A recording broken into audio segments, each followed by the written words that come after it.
উটের পায়ের আওয়াজে মনে হচ্ছে যে মদিনার মাটি কাঁপতেছিল।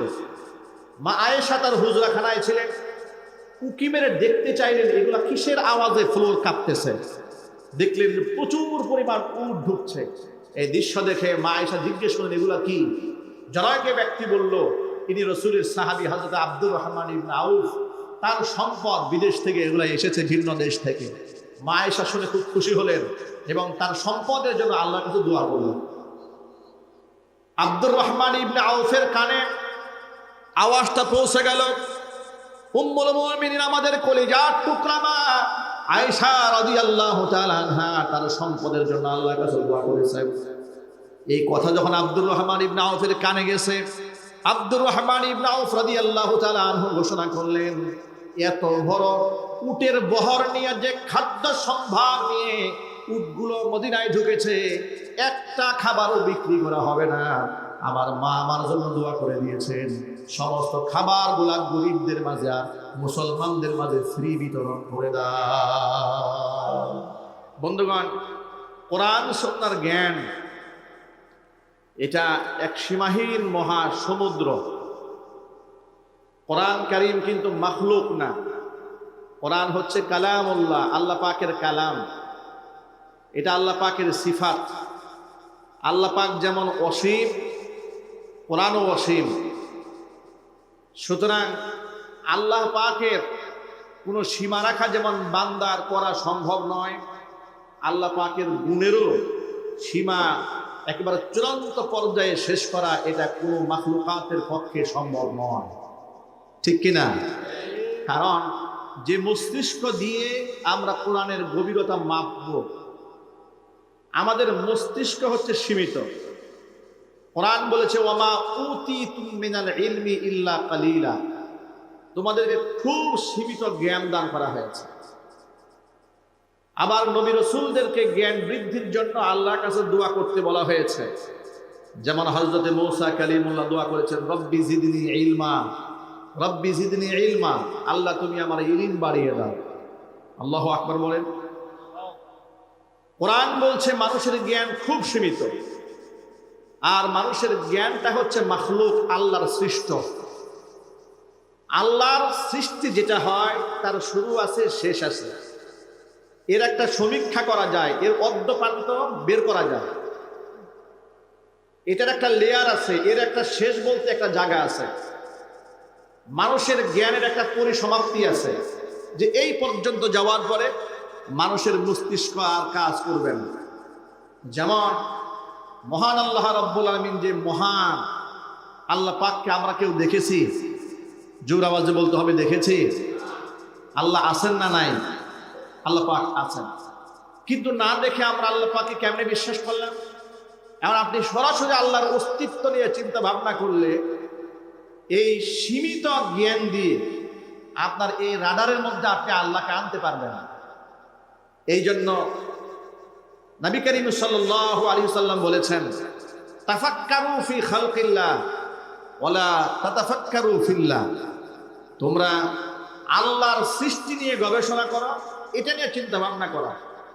সরাসরি আল্লাহকে নিয়ে গবেষণা করার মতো ব্রেইন, ঘিলু, মস্তিষ্কের ধারণ ক্ষমতা এটা আল্লাহ পাক দান করেন না। ঠিক না ঠিক যদি বলেন, তুমি সরাসরি আল্লাহকে বুঝতে যেও না। আল্লাহর এই মহান সৃষ্টির ভেতরে আল্লাহ পাকের নৈপুণ্যতা, তার সৃষ্টি নৈপুণ্যতার ভেতরে তুমি আল্লাহর পরিচয় তালাশ করো। বন্ধুগণ, কোরআন আল্লাহ পাকের জ্ঞান, আল্লাহ পাকের সিফাত। তা আল্লাহ যেমন মহান, আল্লাহ পাকের সিফাতও মহান। এই জন্য কোরআনে কারিমের তাফসীর করে পড়ে বুঝে কেউ যদি বলে যে আমি সারা কোরআন পড়ে দেখলাম, এইরকম আর কিছু পাইতেছি না, কোরআনে এমন এমন জিনিস আমি পাচ্ছি না, এটা কোরআনে নাই, আমি সব বুঝে ফেলেছি, এমন কথা যদি কেউ বলে, তিনি সঠিক বলেন না ভুল বলেন? কোরআন মাজিদের জ্ঞানের গভীরতা সম্পর্কে আল্লাহ রাব্বুল আলামিন নিজেই বলেছেন, লাউ আন্নামা ফিল আরদি মিন শাজারাতিন আকলামু ওয়াল বাহরু ইয়ামুদ্দুহু মিন বাদিহি সাবআতু আবহুরিন ما نفدت كلمات الله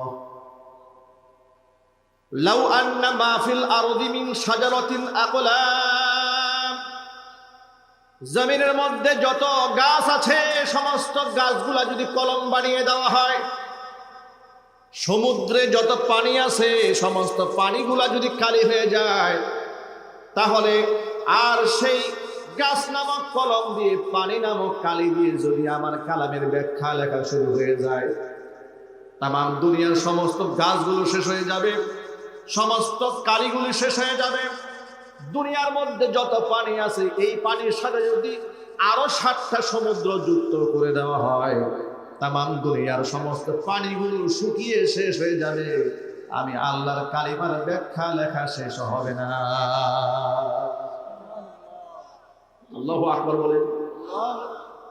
আল্লাহ পাক এই কালাম তার নবীর উপর নাজিল করে আল্লাহ পাক সূরা হাশরের মধ্যে বলেন, লাউ আনজালনা হাদাল কুরআনা আলা জাবালিন লারাআইতাহু খাশিআন মুতাসাদ্দিআন মিন খাশিয়াতিল্লাহ।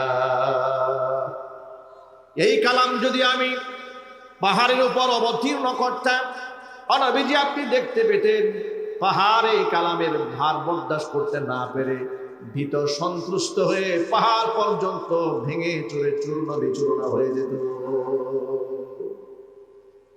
অন্য আয়াতের মধ্যে আল্লাহ পাক বলেন, ইন্না আরাদনাল আমানাতা আলাস সামাওয়াতি ওয়াল আরদি ওয়াল জিবাল ফাআবাইনা আন ইয়াহমিলনাহা ওয়া আশফাকনা মিনহা ওয়া হামালাহাল ইনসান ওয়া কানাল ইনসানু যালুমান জাহুলা। আমি আমার এই আমানতকে পেশ করেছিলাম আসমান সমূহের উপরে, জমিনের উপর পেশ করেছিলাম, পাহাড় পর্বতের উপর নাজিল করার জন্য আমি পেশ করেছিলাম। ফাআবাইনা আন ইয়াহমিলনাহা, আসমান অস্বীকার করেছে, জমিন অস্বীকার করেছে, পর্বত পালা অস্বীকার করেছে, আমার কালামের ওয়েট তারা বরদাস্ত করতে পারবে না। মহান আশ্চর্যজনক ব্যাপার হচ্ছে ওয়া হামালাহাল ইনসান, মানুষ সেটা বহন করেছে।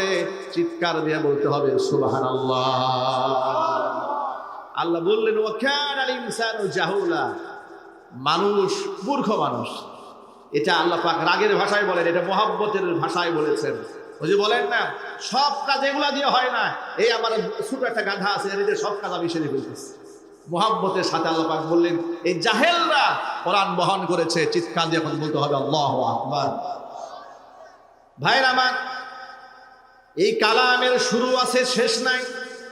যদিও বাহ্যিকভাবে মনে হয় সূরাতুল ফাতিহা থেকে নাস পর্যন্ত অক্ষরগুলো আমাদের সামনে শেষ হয়েছে, এর শিক্ষা, এর তালিম, এর তরবিয়াতের ব্যাখ্যা, এর দীক্ষা, এর তীক্ষ্ণতা, এর গভীরতা, এর প্রশস্ততা, এর বিশালতা, এর ব্যাপ্তি এত মহান আর এত বিশাল, কিয়ামত পর্যন্ত তামাম দুনিয়ার মানুষ যত বড় সংকটে পড়ুক না কেন, কুরআনের কাছে যদি তার সমাধান চায়, আল্লাহ রাব্বুল আলামিন বলেন ও আমার হাবিব ওয়া নাযালনা আলাইকাল কিতাবা তিবয়ানান লিকুল্লি শাইইন ওয়া হুদান ওয়া রাহমাতান ওয়া বুশরা লিল মুসলিমিন।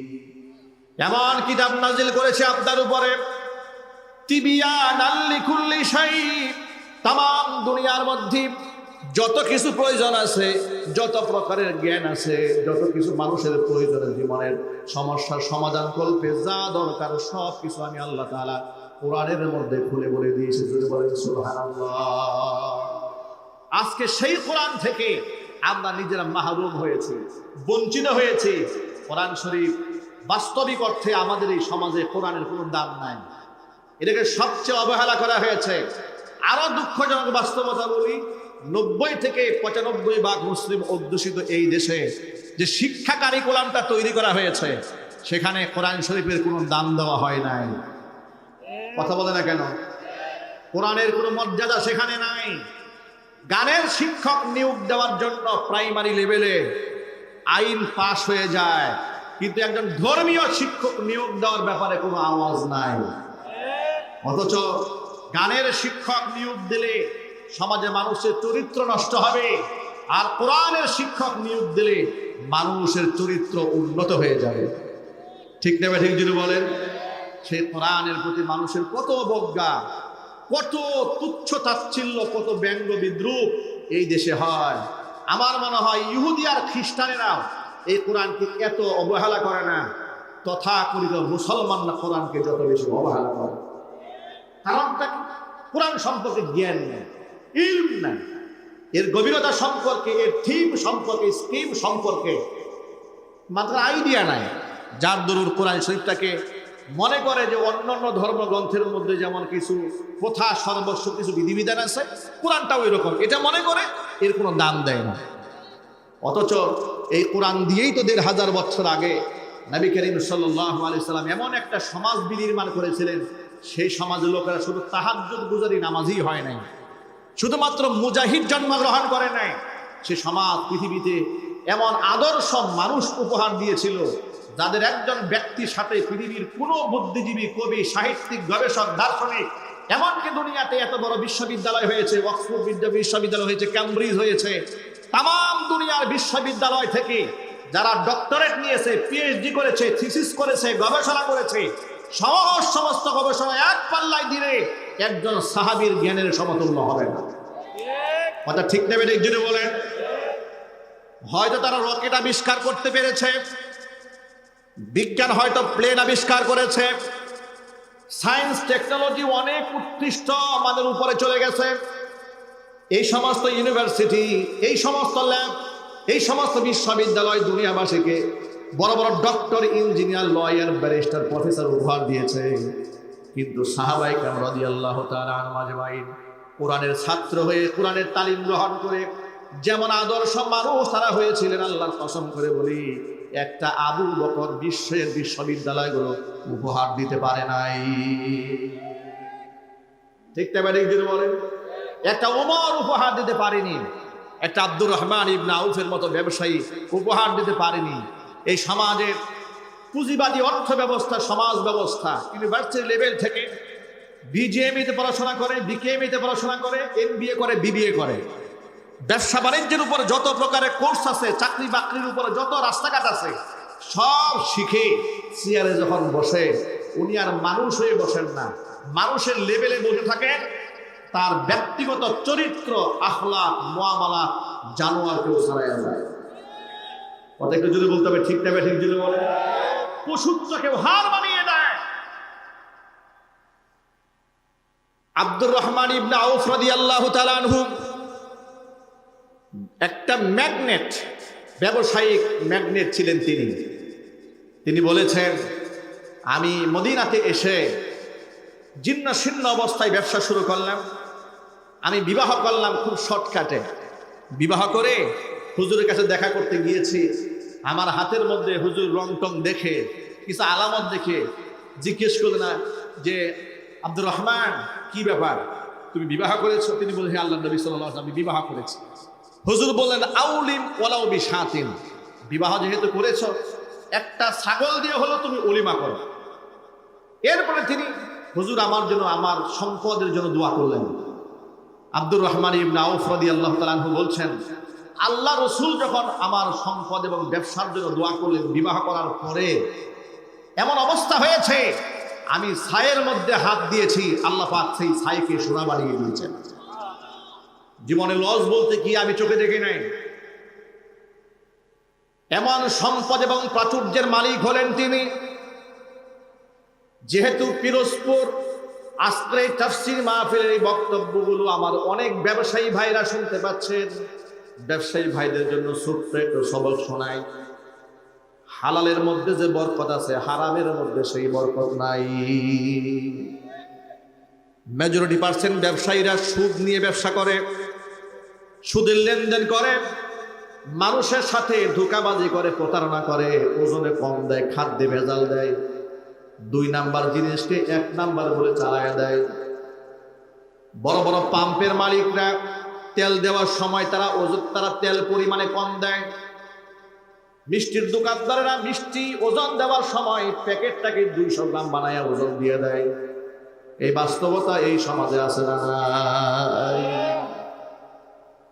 খাবারের মধ্যে রাসায়নিক মিশিয়ে, ফল এসেছে পাকিস্তান থেকে, এসেছে কাশ্মীর থেকে, ফ্রিজ ছাড়াও 1 মাস থাকে ঘরের মধ্যে, ফল নষ্ট হয় না। কি মেরে দিয়েছে এর মধ্যে? এমন বিষাক্ত পয়জন ঢুকিয়ে দিয়েছে, মানুষের কিডনি নষ্ট করে ফেলবে, হার্ট পচায় ফেলবে, লাংস নষ্ট করে ফেলবে, বরবাদ করে দিচ্ছে। কেন? ব্যবসায়ীদের টাকা দরকার, প্রচুর পরিমাণ টাকা দরকার। কথা ঠিক না বেড়ে যদি বলে, অনেক অনেক টাকা দরকার। নবী করিম সাল্লাল্লাহু আলাইহি ওয়াসাল্লাম ব্যবসায়ীদের ব্যাপারে সতর্কবাণী উচ্চারণ করে বলেছেন, ইউহশারুত তুজ্জারু ইয়াউমাল কিয়ামাতি ফুজ্জারান। ব্যবসায়ীদেরকে কিয়ামতের মাঠে পাপিষ্ঠদের কাতারে হাজির করা হবে। ইল্লা মান ইত্তাকা ওয়া বাররা ওয়া সাদাকা। তবে যেই ব্যবসায়ীরা মুত্তাকি হয়, পরহেজগার হয়, সত্য কথা যারা বলে এবং যারা আমানতদার হয়, তাদের বিষয়টা সম্পূর্ণ ভিন্ন। কারণটা কি শোনেন, হুজুর বলেন, আত-তাজিরুস সাদুকুল আমিন মা'আন নাবিয়্যিন ওয়াস সিদ্দিকিন ওয়াস শুহাদা। নেককার আমানতদার ও ব্যবসায়ী ব্যক্তির হাসর কিয়ামতের দিন আল্লাহ তাআলা নবীদের সাথে বসায় দিবে। সুবহানাল্লাহ বলতে পারেন না আপনারা? নেককার ব্যবসায়ীদের হাসর, ইমানদার আমানতদার ব্যবসায়ীদের হাসর হবে নবীদের সাথে, শহীদদের সাথে, সালেহীনদের সাথে। চিৎকার দিয়ে বলেন আল্লাহু আকবার। ব্যবসায়ী ভাইয়েরা আমার, ইসলাম শুধু নামাজের কথাই বলে নাই।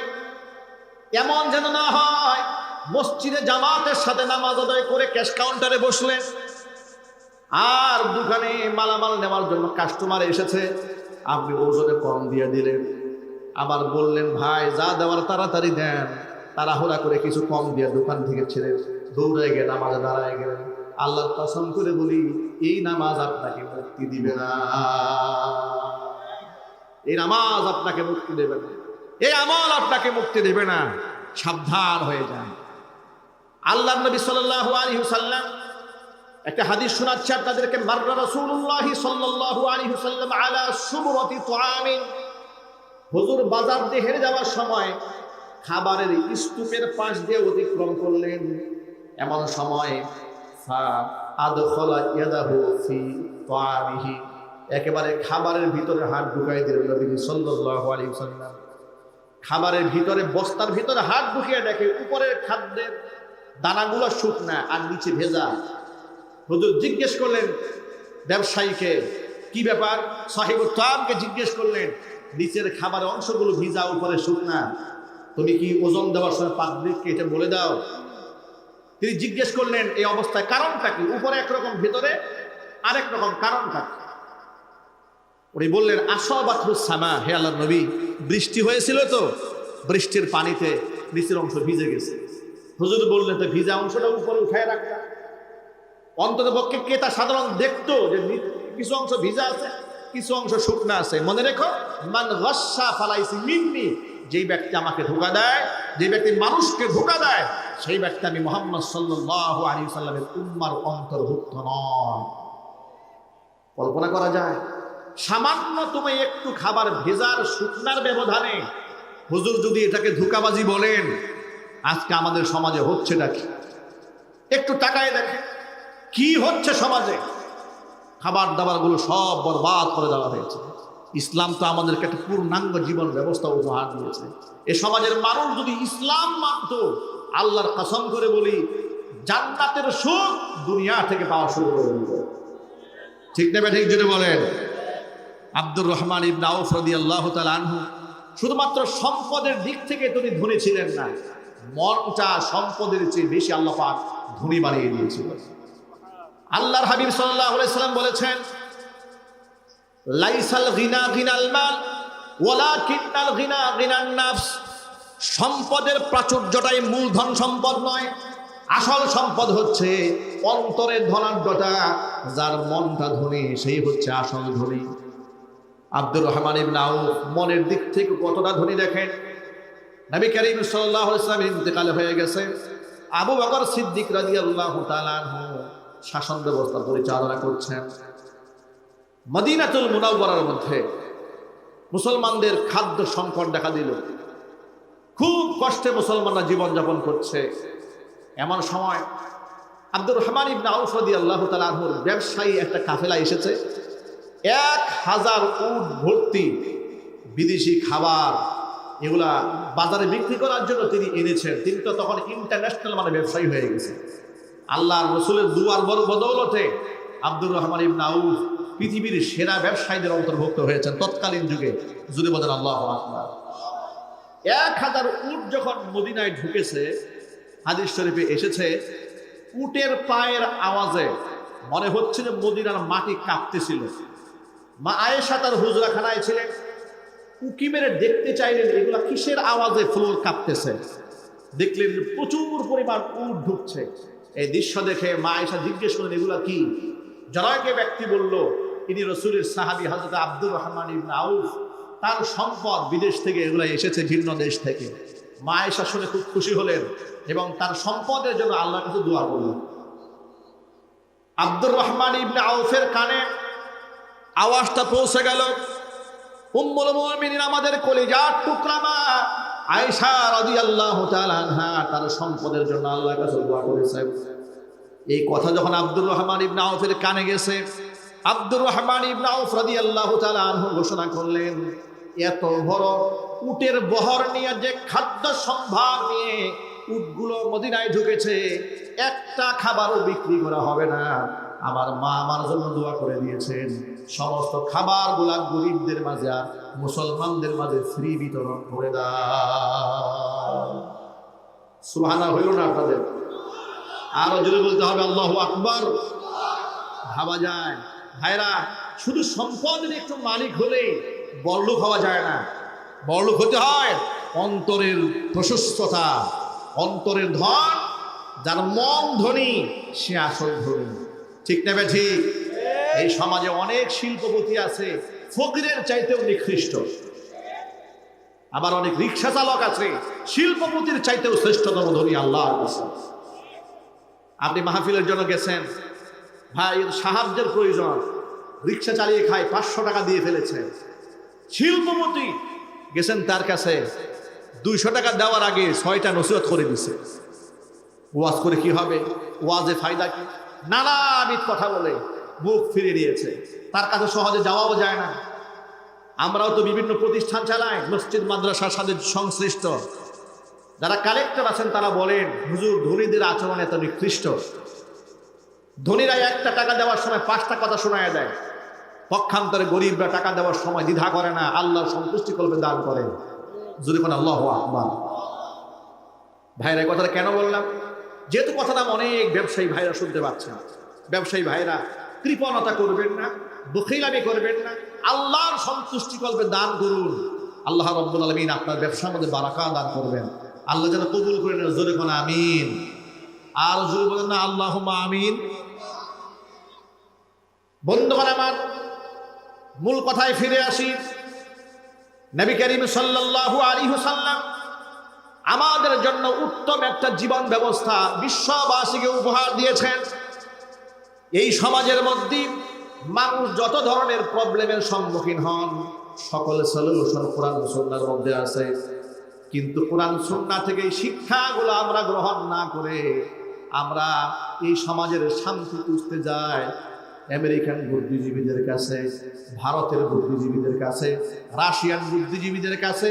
আমি আমার সকল মুসলমান ভাইদেরকে বলতে চাই, আমেরিকান বুদ্ধিজীবী, রাশিয়ান বুদ্ধিজীবী আর দেশীয় নাস্তিক বুদ্ধিজীবীদের কাছ থেকে সমাধান গ্রহণ করলে কিয়ামত পর্যন্ত রাষ্ট্রের কোনো কল্যাণ বয়ে আনবে না। সমাধান যদি খুঁজতে যান কোরআনের কাছে ফিরে আসতে হবে। কোরআন তামাম দুনিয়ার সকল সমস্যার মোকাবেলা করে সমাধান দিতে প্রস্তুত। আল্লাহ কোরআনের কাছে আসতে কি আমরা রাজি আছি? এটা যদি বলতে হবে রাজি আছি।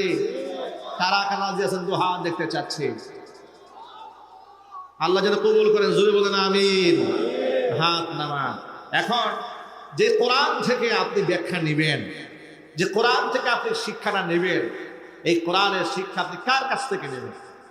এই সমাজের মধ্যে দেখবেন কোরআনের ব্যাখ্যা করে এমন লোক, নামাজ নাই, রোজা নাই, সুন্নত নাই, মাদ্রাসায় জীবনে লেখাপড়াও করে নাই, হক্কানে আলেমদের সাথে সংশ্লিষ্ট নন তিনি, কিন্তু মন গড়া কোরআনের ব্যাখ্যা করে, হাদিসের ব্যাখ্যা করে।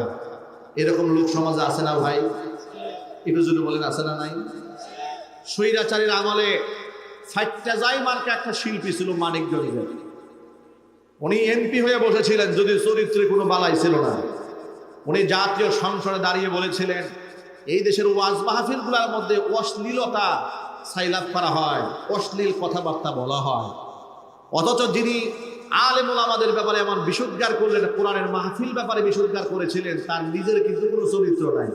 সে এমন এমন নিকৃষ্ট শব্দে গান গিয়েছে যে গান শুনলে যুবকদের উজুই থাকে না। কথা ঠিক না ঠিক যদি বলেন? প্রসঙ্গটা কেন টানলাম, পুরাতন ইতিহাস কেন টেনেছি শোনেন।